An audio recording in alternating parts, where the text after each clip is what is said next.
Beloved, if you are watching this, you are likely in a season of waiting. Waiting for a companion, a partner, a spouse. In a world that tells us to swipe right and settle quickly, waiting on God can feel like an uphill, never-ending battle. But who you marry is the second most important decision you will ever make in life, second only to your decision to follow Christ. A certain renowned man of God once said, "A godly spouse can propel you into your purpose and lead you to heaven, but the wrong person can distract you from your destiny and lead you to destruction." Well, my brother and my sister, today let's look at what God's Word says about the beauty and the protection found in the wait. Proverbs chapter 3, verses 5 and 6 says, "Trust in the Lord with all your heart, and lean not on your own understanding. In all your ways submit to Him, and He will make your paths straight." This Bible verse serves as our foundation of trust in God. When it comes to romance, our own understanding is often clouded by loneliness or biological clocks.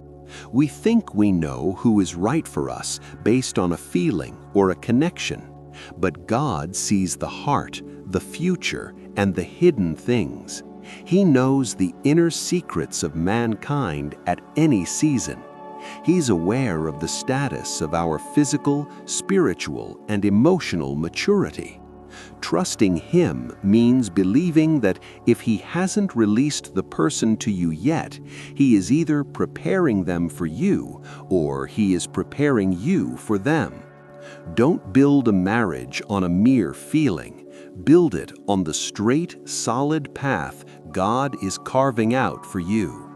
2 Corinthians chapter 6, verse 14 warns us that, "Do not be yoked together with unbelievers, for what do righteousness and wickedness have in common? Or what fellowship can light have with darkness?" This Bible verse underlines the importance of the right fit. This is the why behind the wait. Marrying right is not about finding someone perfect, it's about finding someone heading in the same direction as you, someone designed by God to help you in your purpose, as you also help them in theirs. A yoke is designed for two oxen to pull a load together. As a follower of Christ, when you want to go towards the kingdom and your partner wants to stay in the world, the pain of that pull will tear your lives apart. For a true disciple of Christ, waiting should not feel like a restriction or a punishment. It's a protection for your soul and your eternal destiny. It is better to be single and longing for marriage than to be married and longing for peace. In Isaiah chapter 40, verse 31, the Word of God tells us that those who wait on the Lord shall renew their strength. They shall mount up with wings like eagles. They shall run and not be weary. They shall walk and not faint. The waiting season is not passive, and there is strength in the silence.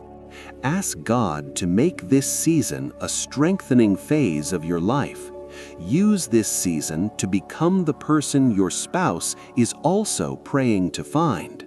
Seek God more by studying His Word to allow Christ-like character be formed in you. Engage in church or kingdom-related activities to keep you occupied during this waiting season. Add value to your life, too, through career improvement, skills development, and also acquire new hobbies. The goal is to keep yourself occupied with positive things so that you don't fall into a pit of loneliness and desperation. When you wait on the Lord, you don't wither. You grow wings. You become stronger, wiser, and more wholesome. God perfects everything in His own timing. In Ecclesiastes chapter 3, verse 11, the Bible says that He has made everything beautiful in its time. We often want God's blessings on our terms, but a fruit picked too early is guaranteed to be sour. If God gave you the responsibility of a marriage before you were ready, or before your future spouse was ready, it wouldn't be a blessing, it would be a burden. Trust His clock. He is the master artist, and He is weaving a story that is much more beautiful than a rushed romance. Your time is coming, and when it arrives, you will see why the wait was necessary. God is the one who blesses us exceedingly, abundantly, and above all we could ask or think. Your God-given partner and your marital blessings will exceed what you have been praying for. Rejoice! A beautiful and a peaceful marriage awaits you at the end of your waiting season. The season of waiting should also draw us into total surrender to God by seeking to know Him deeply. In Matthew chapter 6, verse 33, the Bible instructs us to seek first His kingdom and His righteousness, and all other things will be given to us as well. The secret to waiting is to stop looking at the horizon, wondering when your spouse will arrive. It's a season to start looking at the King. For instance, you will notice that when you place your focus on an object, the relevance to everything else around you drops behind, as your attention is solely on your object of interest.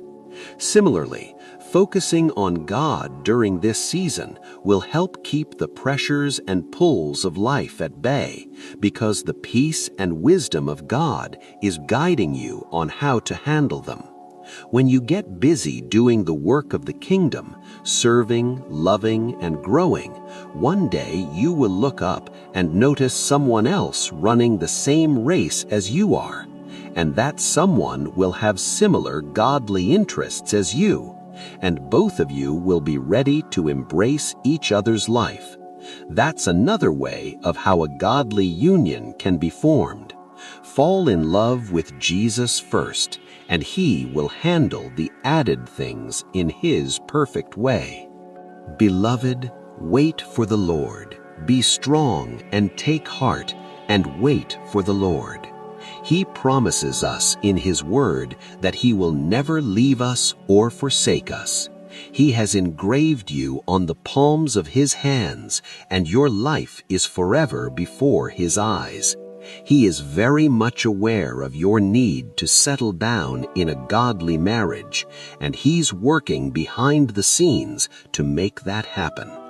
Cooperate with God in this season by walking in His righteousness. Do not let loneliness drive you into the arms of someone God never intended for you. Do not settle for less. You are a child of the King, and you are worth the wait. When you feel overwhelmed by the pressure of waiting, be very honest to God and let Him know how hard it's getting for you. Ask Him for grace to hold on. He understands you very well. He will renew your strength and patience to help you wait for your godly spouse. It's not easy to do it by your own efforts or strength, but His grace and help is sufficient and always available when you ask for it. Now, let us pray. Our Heavenly Father, we come before you with grateful hearts. Thank you for guiding us through this teaching of waiting upon you for our marital establishment. We thank you because you have already availed the grace we need to help us in the waiting. And now, Lord, we ask for strength to wait for your best. We know you have good plans for us, plans to give us a good future. Guard our hearts from settling and prepare us for the union you have ordained for us. We pray this through our Lord and Savior, Jesus Christ. Amen.